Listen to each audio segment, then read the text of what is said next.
La guerra del Peloponeso fue un conflicto militar que tuvo lugar en la antigua Grecia, del 431 al 404 antes de Cristo. En este conflicto participaron dos bandos, el bando de Esparta y el bando de Atenas. Pero, ¿cuáles fueron las causas del conflicto? A continuación les presentaré las diversas causas por las que comenzó la guerra del Peloponeso, tanto los detonantes, las causas inmediatas y las profundas. ¿Qué había detrás del conflicto? Primero que todo hay que entender el contexto histórico. La relación entre Esparta y Atenas era tensa, ya que Esparta y Atenas eran las ciudades en el momento con más poder militar en Grecia. Por esto tenían una gran influencia sobre los otros pueblos griegos. Cada uno tenía sus propias creencias y les atemorizaba que el otro pudiera arrebatarles su forma de pensar. ¡Ay, qué miedo! ¡Yo me voy! La polis de Corinto empezó a tener conflictos con Atenas y la Liga de Delos, abre paréntesis, los aliados de Atenas, cierra paréntesis, y se fue a quejar con su amigo Esparta. La queja de Corinto se discutió entre los reyes de Esparta y la Jerusia, que era el consejo de ancianos. Después de ser escuchada y discutida la queja del pueblo corinto, se expuso la idea sobre qué se debería hacer enfrente de la Apella, una plaza en la que se reunían los espartanos de más de 30 años a escuchar las ideas y a decidir a gritos si aceptaba o no la idea anteriormente propuesta por los cargos altos. En este caso, la idea que salió fue que se debía tomar un plan de acción inmediato, ya que Atenas está creciendo a un ritmo amenazador para Esparta. Estas guerras se dividieron en tres fases. La primera fue llamada como Guerra Arquidámica. Arquidámica por Arquídamo II, rey de Esparta en ese momento, y fue el que empezó las invasiones al territorio ateniense. En este punto de la guerra y en toda la guerra, los dos bandos sabían muy bien en qué les iba bien y en qué le iba bien al enemigo. Los atenienses sabían perfectamente que sus barcos eran muchísimo mejores que los del ejército enemigo. Los espartanos también sabían que los atenienses tenían una marina muchísimo mejor que la suya. Por ende, alrededor de toda la guerra, trataron de evitar lo más posible el agua y las batallas navales, y preferían más acercarse en tierra hacia el objetivo. Los atenienses, tratando de proteger a su población de los ataques terrestres de los espartanos, metieron a toda su población dentro de los muros protectores de la ciudad de Atenas, que no cubrían toda la ciudad. Y eso hizo que mucha gente se aglomerara en un solo punto. Eso pues era incómodo, pero les funcionó bastante bien, hasta que se rumorea una enfermedad vino desde África en un barco de mercancía, y se propagó como una plaga entre toda la población que estaba dentro de las murallas, y fue muchísimo más mortífera de lo que se esperaba, pues como estaban todos tan aglomerados, se repartía mucho más fácil esa enfermedad. El líder ateniense Pericles, conocido por su habilidad política y militar, murió durante la peste, afectando el curso de la guerra. En el año 421 a.C., para aclarar, Nicidias, un ateniense, logra firmar la paz con Esparta, una paz que se suponía iba a durar 50 años.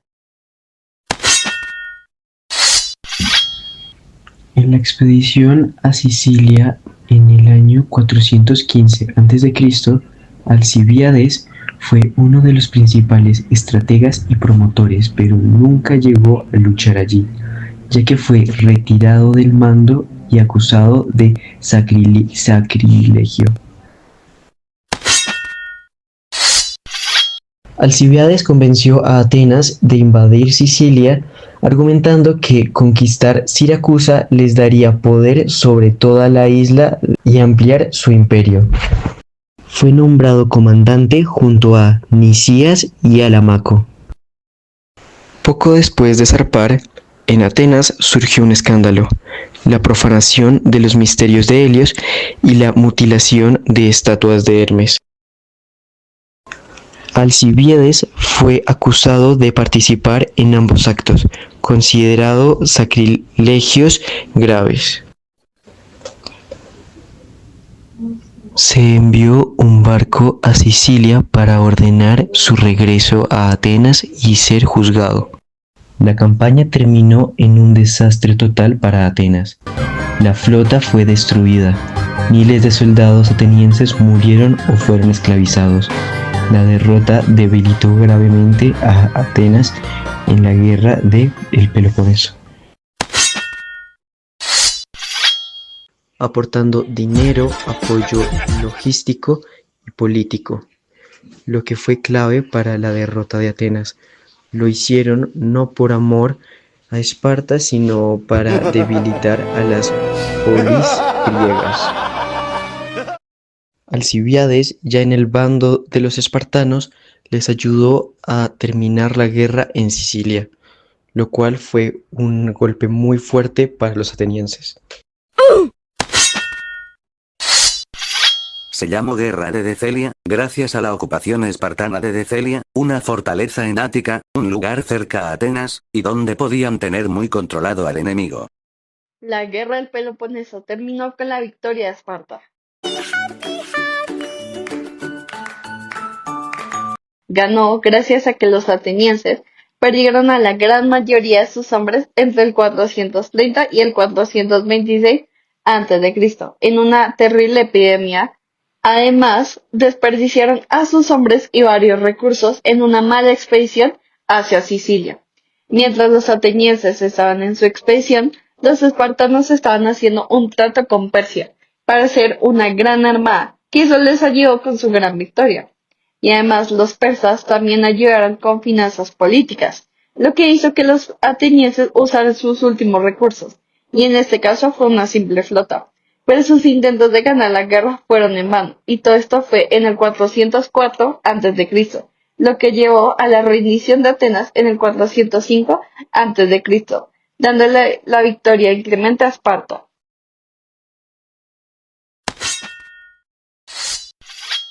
Tras la victoria de Esparta se establece una hegemonía de esta en Atenas y el resto de Grecia. En Atenas es impuesta una oligarquía nombrada como el gobierno de los 30 tiranos. Hegemonía. Supremacía o dominio, que un Estado, grupo o entidad ejerce sobre otro, ya sea en términos políticos, económicos o militares. Oligarquía. Forma de gobierno, en la cual el poder político es ejercido por un grupo minoritario. Grupo reducido de personas, que tiene poder e influencia en un determinado sector social, económico y político. El gobierno de los 30 tiranos tiene un régimen corto de aproximadamente un año. A partir de la caída de la oligarquía de los 30 tiranos, se restauró la democracia en Atenas. Esta buscó reafirmar su sistema democrático y castigar a quienes pudieran amenazarlo. Sócrates, que había participado en la guerra, fue crítico con la democracia por haber tomado malas decisiones en la guerra. Esta crítica hacia la democracia de Sócrates fue vista como una amenaza por parte de la misma. Por esto, en el año 399 a.C., la democracia acusó a Sócrates. Este se defendió con un discurso conocido como la Apología de Sócrates, pero terminó siendo castigado con pena de muerte. Uno de los discípulos de Sócrates, Platón, quedó marcado por la muerte de su maestro. Después del acontecimiento desarrolló ideas sobre la república, directamente influenciadas por la muerte de Sócrates.